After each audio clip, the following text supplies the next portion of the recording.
One of the most talked about rooms on this Cleveland Browns team has been the wide receiving room, right?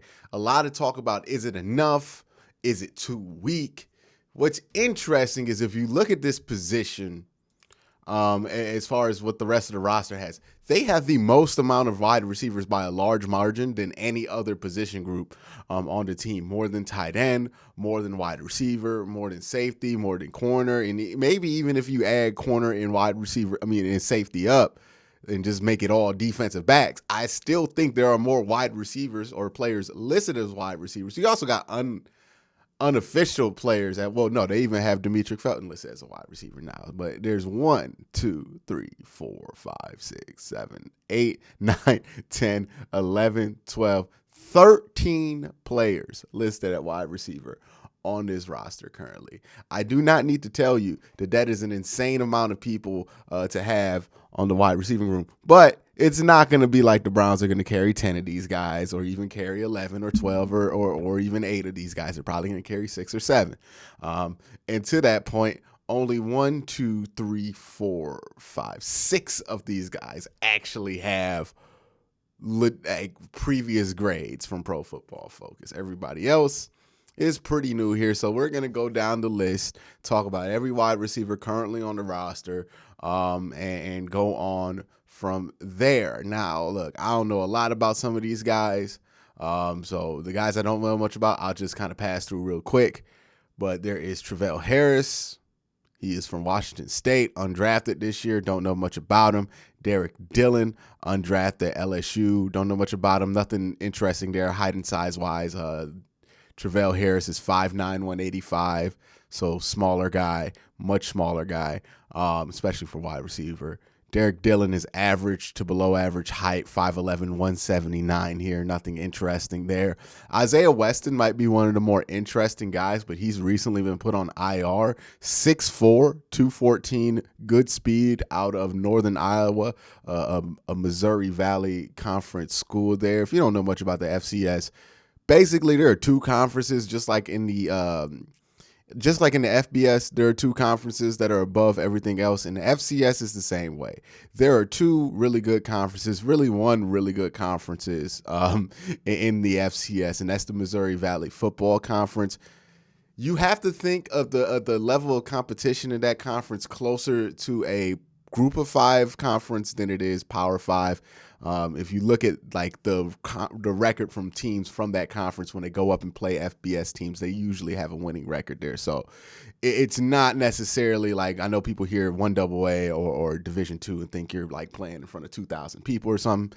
Missouri Valley is much different than a lot of the other FCS schools. There's really two major conferences in the FCS right now. It's that and probably the Southland. But no, not even the Southland. But that's kind of how that breaks down there. I don't know why I took so much time to explain that. But that's Isaiah Weston. He's a guy that's caught a lot of eyes, but unfortunately he's injured, so we won't see much out of him. Michael Woods, the man of the hour. Michael Woods. He has been interesting. Number 12, 6'1", 204. Was in Arkansas, transferred from Arkansas over to Oklahoma. Interesting prospect, has average size, average height, average speed, but maybe he can play the position really well or develop. He is on Donovan Peoples-Jones watch, right? A guy that has good size, good speed, nothing that like jumps off the charts and makes you have to take him in the top 3 rounds, but somebody who can put it together in a nice package might end up being a solid wide receiver for you. So I'll put him on Donovan Peoples-Jones watch officially. Not saying he's going to be Donovan Peoples-Jones, but I think there's a chance that there's something there with Mike Woods. David Bell, obviously, he is the Browns' 3rd round pick, 21 years old, out of Purdue, 6'1", 212. Another guy that didn't test super well, but the tape is off the charts. If you've not seen David Bell's tape, I recommend you go watch it. He's really good at playing wide receiver. The question is, does he have the speed, quickness, and agility, and just raw athletic ability to separate in the NFL? We'll find out once he gets back from injury, but right now he's injured, foot injury. We don't know when he's going to get back. Javon Wims, 6'4", 215. Is that right? Wow, he does not look 6'4", 215. But he's 6'4", 215, number 16. Wearing Josh Cribbs' old number out of Georgia. What was he drafted? 2018. I remember him when he was actually in Georgia, one of Jake Fromm's favorite targets. A former 7th-round pick, most famous in the NFL for punching that dude in the face versus the Saints. We'll see what happens with him, but good size, weight profile on him. He's another prove-it guy. We'll see what happens with Javon Wims. All right, now let's get to the guys who actually have grades. And the lowest grade in the room is Anthony Schwartz, number 10 out of Auburn, drafted in the 3rd round last year with the Cleveland Browns. It's a 57.4 offensive grade for Pro Football Focus. Obviously not great run block or run grades here. 63.9 run grade. So whenever he was running the ball, that's what his grade was. And then a receiving grade of 56.7. I think something interesting happened with Anthony Schwartz. And look, I was not a fan of this pick coming out. I feel like it was a pick made because he's super fast, not necessarily super skilled. I prefer, me personally, a more skilled wide receiver. That's my preference, right? I would rather have a Cooper Kupp or a Keenan Allen or a Jarvis Landry versus somebody that can theoretically like a Hollywood Brown, right? Like Hollywood's a good receiver. He's not a great receiver, but he's really fast. I would rather have the skilled guys because so much about football is just getting 5 yards. And you know you can get 5 yards with those skilled guys at least 2 out of 4 times, right? With these other guys, you don't know. Maybe you get the big chunk, maybe you don't. I'd rather have skilled guys. Those are my preferred wide receivers. I understand if that's a different preference than what most people have, but that's what I prefer. So I was never a big fan of Anthony Schwartz, but to be fair to Anthony Schwartz, he wasn't really put in a great position last year because after Baker threw that interception to him where, Anthony Schwartz, he didn't finish the route, but Baker made a terrible read, right? He threw it into triple coverage. It shouldn't have been thrown there. There's a reason why he slowed down because Anthony Schwartz made the rookie mistake of seeing 3 guys there, slowing down his route, thinking, hey, the quarterback has to see this. He's not throwing me the ball, so let me just power down here. Again, should not have done that, but Baker also should not have thrown it. But I think that messed up, especially since that was such a pivotal or a key injury in the story of Baker Mayfield's season last year. That kind of really affected Baker Mayfield's willingness to throw the ball to Anthony Schwartz. And I honestly think when you watch Baker, the only thing that makes sense from his decision-making standpoint and why his decision-making took so many steps back last year was I think he just had trigger shyness with some of these wide receivers for whatever reason. It felt like he just legitimately didn't want to get the ball to Odell Beckham at some points during the season for whatever reason. It felt like legitimately after the old Beckham situation where he gets cut, then it felt like he just didn't want to get the ball to Jarvis Landry a lot of the time, right? It felt like the only people he felt like should get the ball during the season was Hooper and DPJ. And even then, he would be so hesitant to throw the ball to anybody else. And that's what happened with Anthony Schwartz. And I'm not just saying that from an observation. If you look at the targets that Anthony Schwartz got when Baker was in there versus when Baker's not, he almost, in the 3 games Baker did not play, Anthony Schwartz has a similar amount of targets in those 3 games versus every other game that he played that season. Tells me that the quarterback did not want to target him as much as he was probably supposed to be targeted.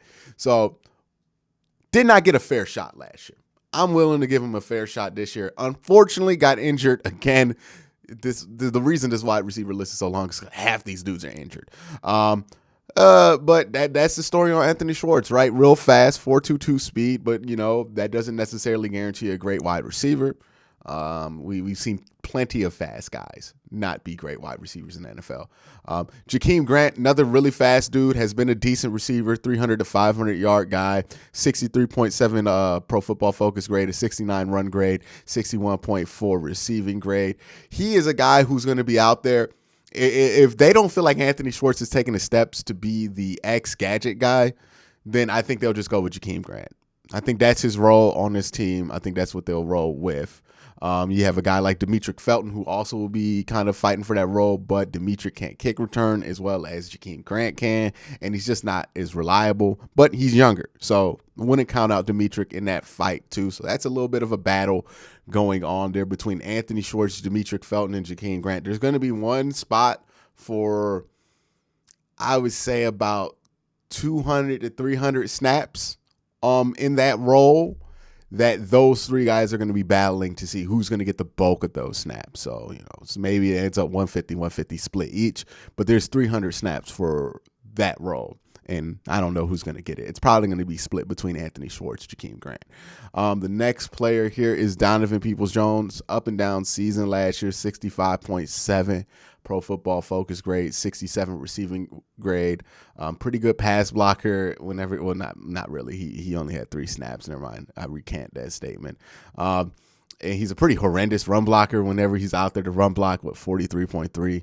That's not why you have Donovan Peoples-Jones on the team. 6'2", 208, good size. Again, he's really developed into a better receiver than what his draft position would dictate he would be.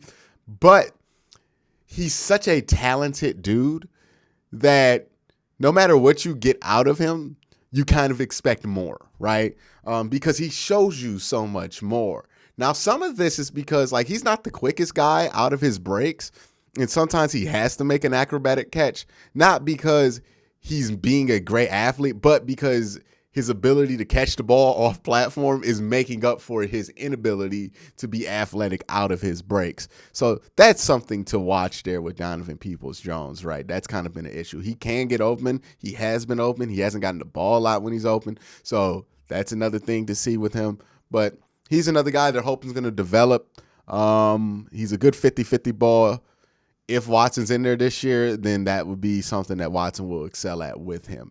And then are we at the last guy? Yeah, we are. Amari Cooper is the last guy here on this list.